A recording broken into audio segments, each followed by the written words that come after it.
Hey, what's up, guys? This is your boy Travis back again here at Big Boy Toy Reviews, and today we are taking a look at my very first Tamashii Nations / Bandai SH Monster Art. And this is of the infamous Blue Eyes White Dragon, obviously from Yu-Gi-Oh! I believe this was Seto's big trump card. Seto Kaiba's big trump card. The Blue Eyes White Dragon, I believe. And then Yu-Gi-Oh! Had the Red Eyes Black Dragon. It's been a long time since I've watched Yu-Gi-Oh! I do not remember. And then Yu-Gi-Oh! Had the Egyptian God guy, which I just had his name in my head and then I just instantly forgot. But yeah, this is my very first one, and I have to say, this guy is really cool. Really, really cool. There's a lot going on here. There is so much going on here. But anyway, here's the box. If you see my unboxing, you'll see that this is quite the interesting box. Very huge, very, very big.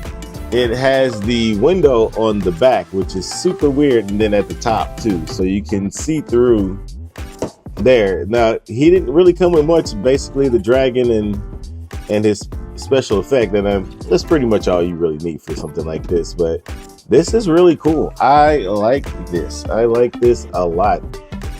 So anyway, that's the box. Nothing really special about the box. Let's get this out the way and then move on to the actual figure itself. Alrighty, so we have the figure here, and it looks so cool. I love the way this thing looks. I absolutely love the way this thing looks. Now, I turned down my exposure. I was watching, which I probably should. I don't really watch my videos that much after I post them, and I actually did watch one today after I posted it, and I didn't like. It seemed like and it was of the Sephiroth one, and it seemed very overexposed. Like his white hair with my super bright light was blowing out his white hair and stuff, so I didn't like the way that looked. So hopefully the exposure looks better now on this guy, since we are dealing with like it's just basically all white dragon with blue highlights. Yeah, this guy looks really, really cool. I do still have some plastic here on him, and that's the only plastic that he actually had. But this dude looks so good. Look at this. Now, this did come out a while ago, and I was skeptical on actually buying this, because I'm like, am I going to get into Yu-Gi-Oh? Which I loved Yu-Gi-Oh when I was younger, but they seem like most of these companies seem super random when it comes to bringing out Yu-Gi-Oh figures. Nobody's really consistent on bringing out all the figures. So Exodia, that was the Egyptian guy, Exodia or Exodia, something like that. Or Exodus, I don't know, I don't remember, but I'm close. But they seem so random that they can't seem to be consistent. I know Figma seemed to have been going really deep into the Yu-Gi-Oh franchise, and then they seemingly stopped. And then I think SH Figuarts now has the Yu-Gi-Oh license, so I think maybe they're gonna start doing it. And I'm pretty sure they came out with like some prototypes of like the Black Magician, and I think they had a Yu-Gi-Oh, correct me if I'm wrong, but I could swear I've seen, it might not have been SH Figuarts, but it could have been, I think it was somebody that said they were coming out with some Yu-Gi-Oh figures. So I went on ahead and copped this guy. I think I am also going to go ahead and get the black, or the Red Eyes Black Dragon. And I think, isn't he just mostly a repaint of this guy with maybe a different head, I think, from what I saw online? Let me check. You know what? After looking at the pictures of the Red Eyes Black Dragon, no, that's a completely different sculpt. It's a completely different beast there. So I'm probably going to cop him at some point too. Now, this was a reissue. This is the reissue version of it. So of the Blue Eyes White Dragon. So They must have reissued it because they had brought out the Black Eyes Red, the Red Eyes Black Dragon last year. So that's probably why they reissued this guy. I'm glad they did because this thing is so freaking cool. And now you will know if you watch my channel, I'm not big on monsters. I do like me some, some of my, animes and cartoons and stuff. Yu-Gi-Oh was a big part of my cartoon watching when I was a kid. So I love this thing. This is so cool. Same thing with Pokemon. I don't collect a lot of Pokemon, but I do have I really only have one Pokemon. I believe it's D-Arts. I think it was the D-Arts Mewtwo. I'll show that in the comparisons. The paint job on this thing is absolutely gorgeous. It is so nice. The pearlescent white with the kind of pearlescent blue shading. I mean, that's pretty much what it has all over it. And then even with the head, like if we zoom in on the head here, you can see kind of like that really blue eye. And then here in the mouth does open and close, and then this tongue is on like a ball peg or something. They did such a good job with this thing, and the articulation is pretty freaking good for what you get. He can stand up on his own. He doesn't need the tail to hold itself up, which is really cool. Now, me personally, I will be putting it on the stand. These wings seem to hold up just fine. They don't flop down. The joints are very what am I trying to say there? They are tight enough to where they're not too tight and loose enough to where they're not too loose, and the wings are dropping down. I think this is plastic, but it almost feels like metal. Do you hear that? I think this is plastic though, but it almost feels like a really thin sheet metal when it clanks up against the other wings. I love the way they did the wings because a lot of times they skimp on the articulation of wings and make it super gappy. And for a second, I thought they did, but then when I pulled them out the box and actually looked on the underside of the wings, I saw that they had several layers of wings there. So I love how they did that. I love how they gave you plenty of joints there. I don't know if you can see that, but there are plenty of joints in that wing for you to move each section independently. So I love the way they did that. Absolutely love the way they did that. Now, this is my very first one, so maybe this is something normal for SH Monster Arts, but this thing is absolutely incredible. So let's go ahead and go over some of the articulation because, actually, we'll show the accessory. Let me just show the one accessory that he comes with. He does come with his blast, and then he comes with this really creative stand, and I do like the way that this is set up. So these pieces are for his wings to be set on, and then he kind of just sits in this kind of crotch cradler, and he just kind of sits in there. You do have to find like a spot for it to go into, but once it's in there, it is pretty much in there. Oh, whoops. That you definitely don't want to do. But I think it's somewhere like right here is about where you want to sit him, like right here. The directions do tell you where it kind of clicks in, but I think this is the spot. But I almost think you can almost do several spots depending on how you have this angled. You don't necessarily have to pick one spot, but I think there's about one or two perfect spots that he sits perfectly in on this. So that's really cool. And then let me get these wings situated and get him situated really quick. We'll set him on the side here. These pieces are very much like your Goku Kamehameha blasts in the past, where you do have to put these sections, you do have to stick these sections into the little slots, and they are individually keyed, so you do kind of have to find the right ones.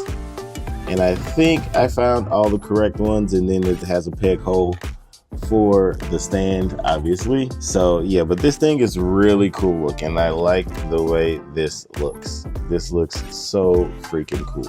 I love that so much. I love the transitioning of the white to the blue. It just looks so good. But yeah, that's the only accessory that he really comes with, the blast and the stand. So there's not a whole lot to that. But yeah, that's really the only accessory that he comes with. So anyway, let's go ahead and get into the articulation. So the head is on several joints. I'm not quite sure what they have in there. I haven't taken it off or anything, but you can definitely get this in all kinds of directions, side to side. Like, this neck is absolutely beautiful. The movement on here, you can get this thing going in all different directions. You do not have a problem.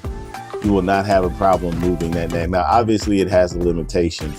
At a certain point, you can't go down anymore, and at a certain point you can't go up anymore. But the amount of up and down that it goes is plenty. Now, I showed you earlier the mouth is on a hinge, so it can open and close. And you can get it closed a good amount. It's kind of loose. To be honest with you, the mouth is probably the worst part of it, because I think it's like on a ball peg or something, and you can kind of get it to do some weird stuff, and the jaw can look dislocated if you wanted to. So definitely don't want to do that. Told you, like, the tongue is also articulated too. I believe that's on like a ball peg or a ball hinge or something.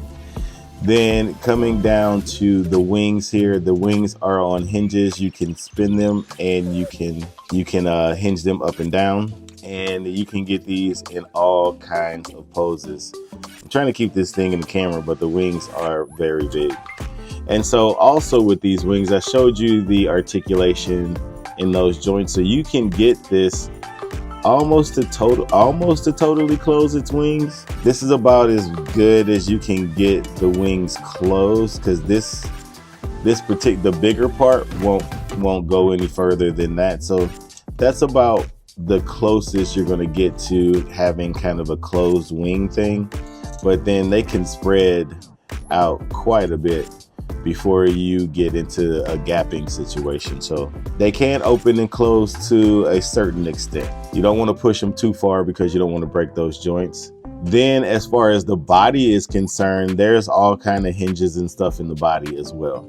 So much like the neck, and actually you can see, it looks like they're using a double ball peg. You probably can't see on camera, but it looks like they're using a double ball peg on all the joints, I would assume. You can kind of get some rotation out of what you can consider the waist joint. I'm not quite sure if you can consider that a waist joint.